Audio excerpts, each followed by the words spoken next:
Abdoulaye Bathily, bonjour. Bonjour. Que vous inspirent les événements de Gaza?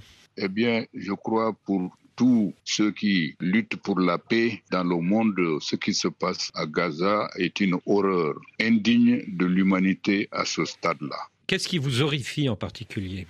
Des dizaines de milliers de morts, des enfants, des femmes, que des millions d'êtres humains n'aient pas la nourriture accessible. Tout cela aujourd'hui constitue des horreurs indignes de la communauté internationale qui regarde cela pratiquement avec une indignation sélective. Alors que répondez-vous à ceux qui disent, notamment en Israël, que tout cela ne serait pas arrivé si le Hamas n'avait pas commis le massacre du 7 octobre 2023? Avant le 7 octobre, ces horreurs avaient déjà commencé depuis 1948. Les massacres à Deir Yassin, les massacres de villageois palestiniens, les déplacements forcés, le système d'apartheid qui a été mis en place et qui a transformé le peuple palestinien en peuple errant hors de son sol natal.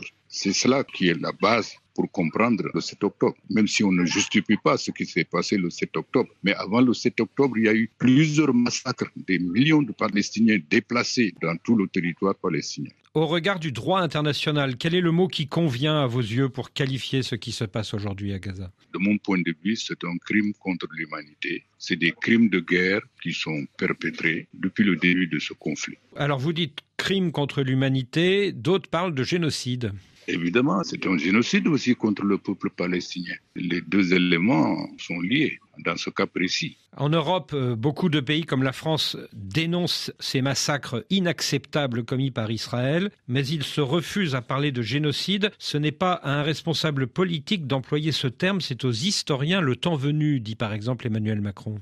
Non, c'est maintenant qu'il faut en parler, justement, pour prendre la pleine mesure de ce qui est en train de se passer. Les historiens, évidemment, mais on n'a pas attendu, par exemple, en 1945, c'est au moment où se commettaient les crimes par les nazis qu'on a parlé, effectivement, de crimes contre l'humanité, de génocide, la Shoah. On n'a pas attendu que les historiens écrivent 50 ans après. Les tribunaux qui ont jugé les crimes des nazis ont été installés à la foulée de la Seconde Guerre mondiale. Alors le Sénégal condamne en termes très vifs l'agression d'Israël à Gaza. C'est une plaie ouverte sur la conscience internationale, dit le président Diomaye Faye. C'est de la barbarie, dit le Premier ministre Ousmane Sonko. Mais le même Sénégal n'a pas condamné en 2022 l'agression de la Russie en Ukraine. Que répondez-vous à ceux qui disent qu'il y a deux poids, deux mesures? Il n'y a pas deux poids, deux mesures. Ce qui se passe en Israël, c'est de manière consistante depuis 1948, une violation flagrante des droits d'un peuple, un système d'apartheid institutionnalisé. Et à l'époque,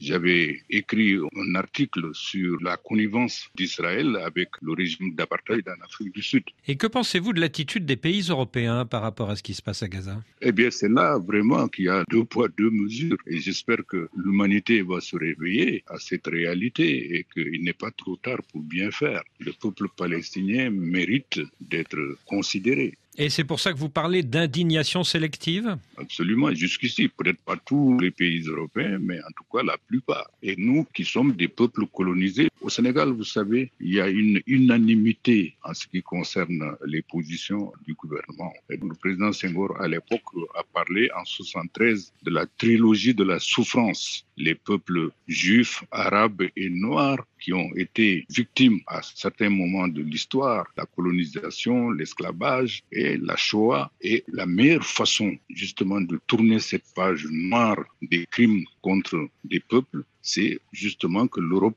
s'engage, que l'Amérique s'engage aujourd'hui à mettre fin à cette indignation sélective et que tous les crimes contre l'humanité soient considérés au même niveau et condamnés sans appel.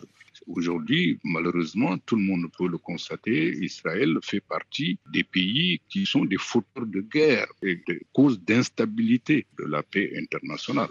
Espérons qu'on aille vers la reconnaissance de l'État de Palestine. Abdoulaye Bathily, merci.